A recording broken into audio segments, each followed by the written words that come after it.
Vice President Inday Sara Duterte, welcome back to the Netherlands. Kamusta po kayo, ma'am?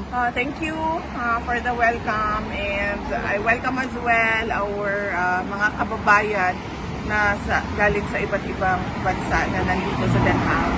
I'm okay, walang problema. VP Inday, I think a lot of people wants to know, kamusta po ang inyong ama, ma'am? That's the burning question naman all the time. Okay lang naman siya, wala po siyang problema. We had productive discussion about politics. So, ang naubos yung oras namin sa kakatanong niya sa estado ng politika sa Pilipinas. Ma'am, it seems that notably 30 minutes early yung pag-out niyo, ma'am.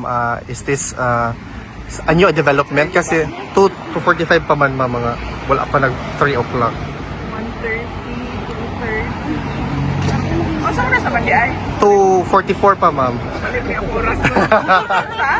2:44 pa, ma'am. 2:44, so 15 minutes early. Mga 20. Wala akong kabantay. Wala akong kabantay. Okay. Actually.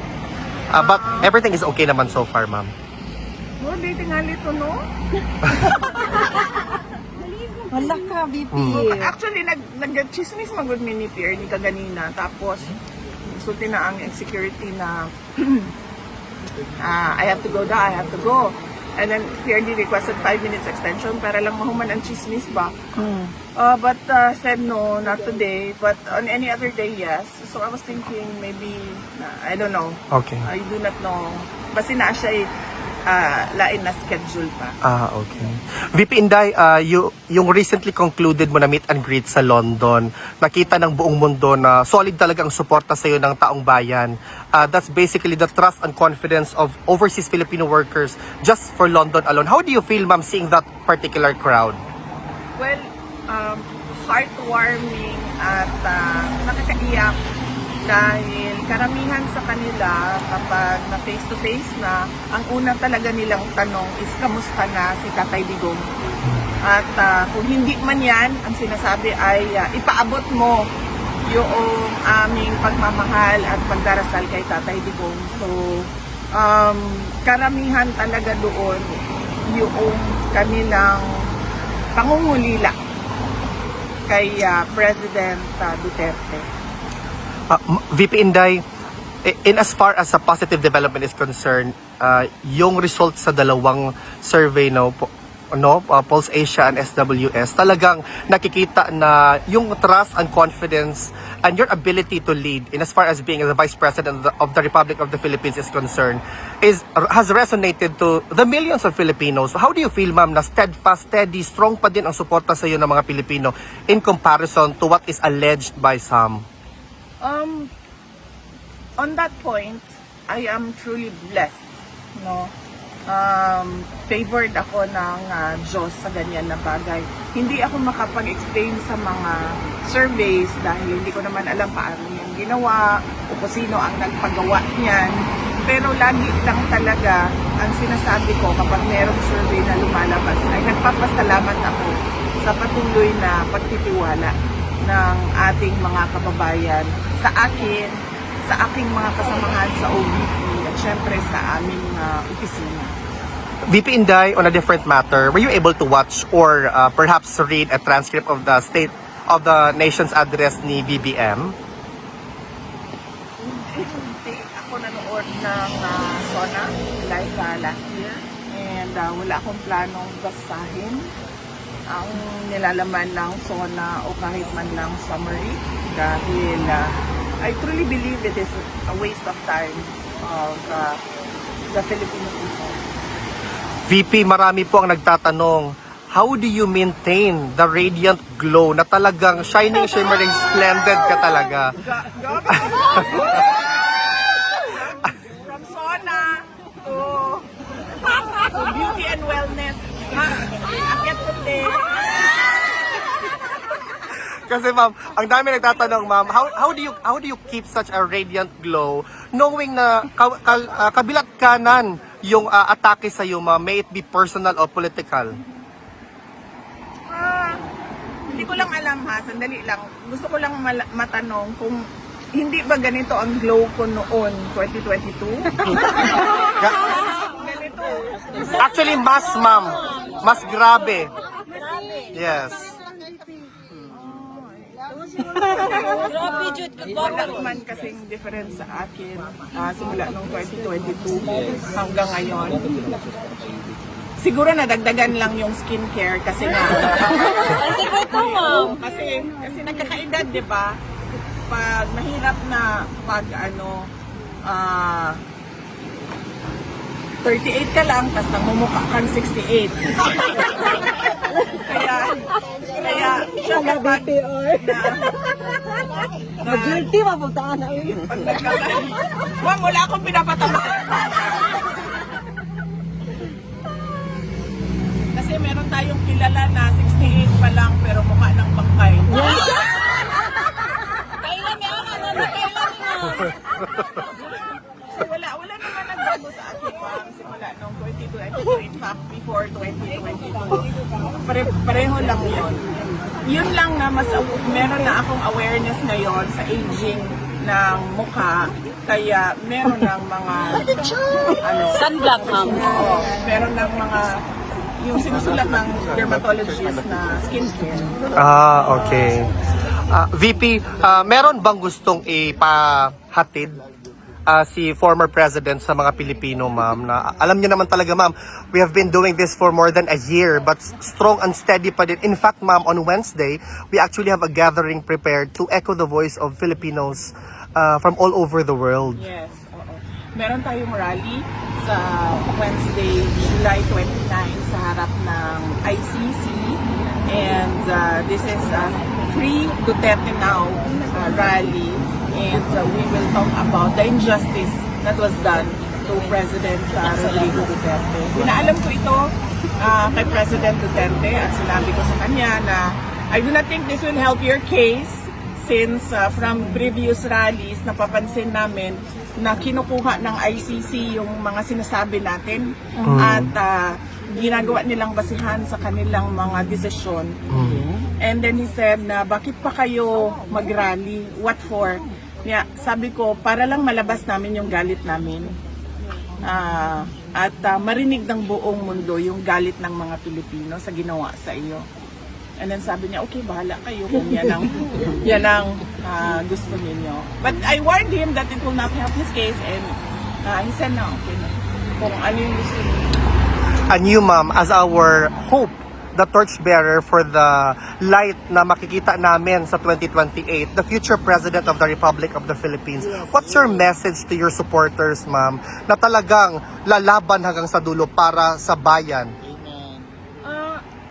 On that note, din, I am truly blessed kasi simula nung 2016 hanggang 2019, midterm elections ng presidency ni PRRD. Noong 2022, 2025, pinakita din yon ng mga tao yung kanilang suporta. Hanggang ngayon, nandyan pa rin yung pagtitiwala at suporta ng ating mga kababayan. In fact, hindi lang yung kanilang suporta, hindi lang siya na parang, oh, gusto ko siya, sinusuportahan ko siya. Marami sa ating mga kababayan yung nagdarasal talaga gabi-gabi para we pray for Inday Sara, we pray for the Duterte family, we pray for President Duterte. At hindi ko alam kung saan nanggagaling yung ganyan kalakas na pagtitiwala at paniniwala ng ating mga kababayan. Pero kami, tulad ko, ako, tuloy-tuloy lang talaga ako sa trabaho ko. Kung ano yung mandate ng Office of the Vice President, apart from being the Vice President, apart from the Vice President being a constitutional successor, kung ano yung mga merong budget na mga programs and projects sa loob ng aming opisina, yun lang din at yun ang ginagawa namin. VP Inday, on behalf of the Filipino all over the world, asahan niyo pong suporta namin sa 2028. Duterte! Dapat tayo maging mapagmatyan, dapat tayo makialam, Dahil sinabi ko na nga noon, di ba, we do not know if we still have a country by 2028. And at the rate that this dictatorship is going, we do not even know if there will be elections on 2028. Just keep Kaya- praying, ma'am. Kaya, yes ma'am, yung una, dasal. Tapos pangalawa, kailangan talaga tayo makilahok, makialam, pumuna sa ginagawa ng administrasyon. Maraming salamat. Question ka? Ma'am, question. Last year sana po ng PBBM, nabanggit po niya yung mahiya naman kayo. And then according to him, ma'am, he's the one na na-expose about sa corruption, especially po sa flood control scheme. And then sabi po niya, wala daw pong administrasyon ng mga nakaraan ang may nagawa tungkol dito. Siya lang daw po ang may mga napakulong and then may na-prose na asa. Wala naman siya napakulong sa flood control scandal eh. At saka, yung sinabi niya na mahiya naman kayo, it was a PR stunt na sinali nila yung linya na yon sa speech niya na nag-backfire. Dahil ang katotohanan naman kasi talaga, ghost projects yung flood control kung hindi man substandard, unfinished or substandard projects. No? So, sinasabi niya na lang yan ngayon na parang ako yung nagsabi ng mahiya naman kayo para mailayo niya yung sarili niya doon sa flood control scandal. Unfortunately, hindi niya pwedeng gawin na ilayo niya yung sarili niya doon sa korupsyon sa flood control scandal kasi siya yung pumirma ng budget. Yan yung inuulit-ulit ko na it is doon sa pag-file ng impeachment case sa kanya. Yun yung impeachable offense doon. Nagpumirma ka ng budget na alam mo madaming insertions. Na alam mo yung NEP mo hindi na siya yung lumabas na GAA. At kahit pa man na nakikita mo na merong anomalya doon, pinirmahan mo pa rin yung budget. Kaya hindi niya pwede ilayo yung sarili niya just by saying na ako yung presidente na nagsabi na mahiya naman kayo at ako yung presidente na nagpakulong dahil wala namang nakulong eh na walang nakulong na mga tao na tumanggap ng mga maleta na galing sa flood control scandal. And ma'am, kanina sa zona po niya, nabanggit po niya na malapit na daw, or kakasuhan na daw po si Romualdez at may mga congressman na po na parang magsaserve na po na sila ng warrant po sa mga congressman na involved po sa flood control scandal. Di ba yan din yung sinabi niya last year, bago mag-December may makukulong na. So meron bang nakulong bago mag-Christmas? Wala. So wag niyo na i-expect na makulong yung dating speaker o mga members ng House of Representatives. Huwag niyong balik na lang tayo sa 20 pesos ang bigas. Yes. Diba? O hindi, balik tayo sa akin. Sa akin na lang.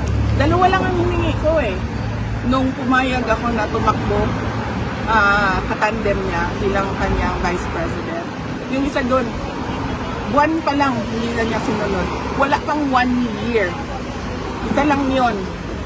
Related lang yon sa pakiusap ko sa kanya sa kailangan kong gawin gabi-gabi para sa aking mga anak kasi bata kayong mga anak ko. Wala siyang, hindi niya tinupad. Sige, sabihin na natin, no, personal yan eh. Pwede naman hindi to pa rin yan, no? Okay, fine. Doon tayo sa 20 ang bigas. Tinupad ba? Hindi. May makukulong before Christmas. Tinupad ba? Hindi. Wala. So bakit pa kayo naniniwala at nanonood ng sila? Correct. Hindi na tayo. VP Inday, maraming salamat po, ma'am.